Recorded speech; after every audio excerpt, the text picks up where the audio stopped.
आई industries के MD और chairman हमारे साथ जुड़ रहे हैं मिस्टर गुप्ता, उनसे ज़रा करते हैं बातचीत। अनिल जी बहुत बहुत शुक्रिया, थैंक यू वेरी मच आज समय देने के लिए। सर आपकी टोटल जो कॉस्ट आती है जिसमें आप अपने प्रोडक्ट्स बनाते हैं इलेक्ट्रिसिटी से जुड़े हुए, उसमें कॉपर और एल्यूमिनियम का करीब करीब 57% है कॉस्टिंग का हिस्सा, वो थोड़ा नीचे आया है। सर आप मेरे को ये बता सकते हैं कि आने वाले दिनों में कुछ प्राइस कट आप लेंगे या फिर आप प्राइस कट ले चुके हैं?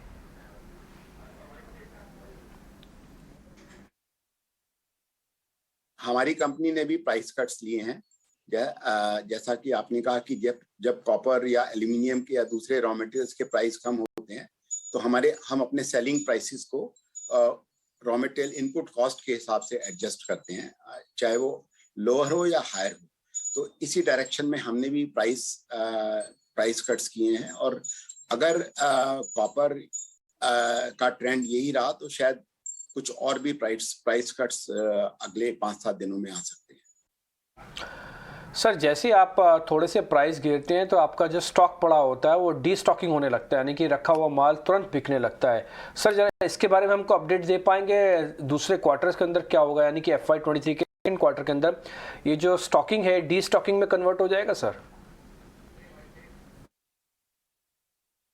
डी स्टॉकिंग तो डीलर्स एंड पे जब भी प्राइस फॉल होता है तो हर कोई ये कोशिश करता है कि अपनी इन्वेंट्री को कम करे।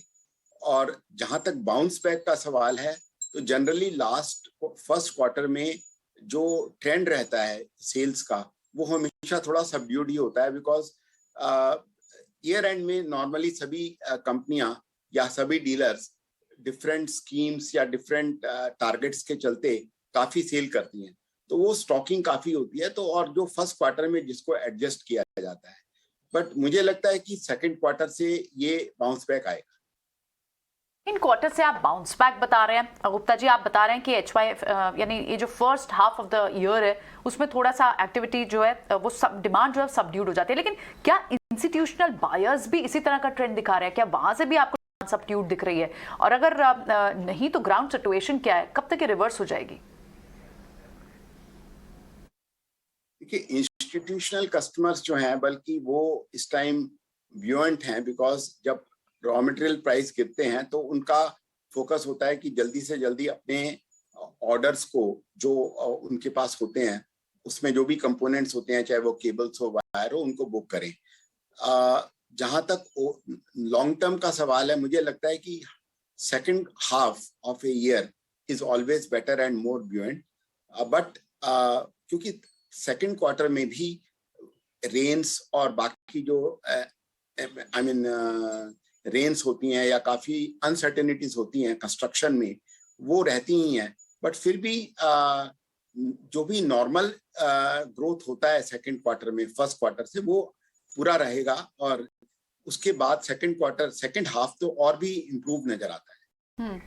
राइट, एक और चीज़ मिस्टर गुप्ता आपसे जानना चाहेंगे, क्योंकि जितने भी आपके ये जो हाई मार्जिन रिटेल आपका बिजनेस है, आप बता रहे हैं रिटेल सेगमेंट में थोड़ी डिमांड भले ही सबड्यूड रही हो, लेकिन जहाँ पे भी हाई मार्जिन आपने देखे हैं और आपको रेवेन्यू उस बेसिस पर अच्छा आया भी है, रेवेन्यू आपकी ग्रोथ भी देखने को मिले, इनफैक्ट 30 to 41% तक आपकी रेवेन्यू ग्रोथ रही है लास्ट 2 ईयर्स की बात करें, लेकिन आगे के लिए आप क्या आउटलुक दे सकते हैं? रिटेल बिजनेस में हमें उम्मीद है कि इस साल रफली टोटल 45% टर्नओवर या बिजनेस टोटल टर्नओवर का रिटेल के थ्रू आना चाहिए। और हमारा जो अभी रिटेल एक्सपेंशन का जो फोकस है वो हमारी जो एग्जिस्टिंग प्रोडक्ट लाइन है वायर्स एंड केबल उसी में है, और अभी कोई दूसरी कैटेगरी हमने इसमें ऐड नहीं की है। गुप्ता जी आपका टोटल एक्सपोर्ट जो करीब 11 से 12% है, जो मैं बैलेंस शीट्स में देख पा रहा हूँ आपके टोटल रेवेन्यू का हिस्सा है। अभी बात ना ये चर्चा हो रही है कि हो सकता है कई देश वापस से मंदी में आ जाए या उनकी खपत थोड़ी कम हो जाए, उनकी डिमांड थोड़ी कम हो जाए, तो सर कितना फ़र्क पड़ेगा अगर मान ली इस तरह की बातें होती हैं? कुछ ऑर्डर बुक पे फ़र्क पड़ता है क्या? हमारा जो एक्सपोर्ट बिजनेस है वो रफली हमारी सेल्स टर्नओवर का 11 से 12% के करीब रहा है पिछले कुछ सालों में, और मैं उम्मीद करता हूं कि जो इंक्रीज टर्नओवर है उसमें परसेंटेज रेवेन्यू 1-2% बढ़ सकता है, 12 से 13% हो सकता है, बट अगर हम ओवरऑल रेवेन्यू देखेंगे एक्सपोर्ट का, तो उसमें इस साल हमें ग्रोथ का काफी उम्मीद है। पिछले 2 साल में बिकॉज ऑफ कोविड कोई भी कस्टमर विजिट्स नहीं हो पाए, जिसकी वजह से जो एक्सपोर्ट स्टैग्नेंट रहा। बट अब क्योंकि विजिट्स चालू हो गए हैं, तो वी एक्सपेक्ट कि नए कस्टमर्स भी बनेंगे और जो पुराने कस्टमर्स हैं उनका भी बिजनेस चालू होगा। जहां तक दूसरे कंट्रीज में रिसेशन का सवाल है, आई थिंक इस कैटेगरी में जहां पर प्रोजेक्ट्स हैं जो solar which are dominated by solar and infrastructure, मुझे नहीं लगता कोई रिसेशन का प्रभाव आएगा। और अभी हमारा रेवेन्यू भी इतना बड़ा नहीं है कि हम उसमें रिसेशन फेस करें एक्सपोर्ट सेक्टर। गुप्ता जी, एक आखिरी क्वेश्चन होगा।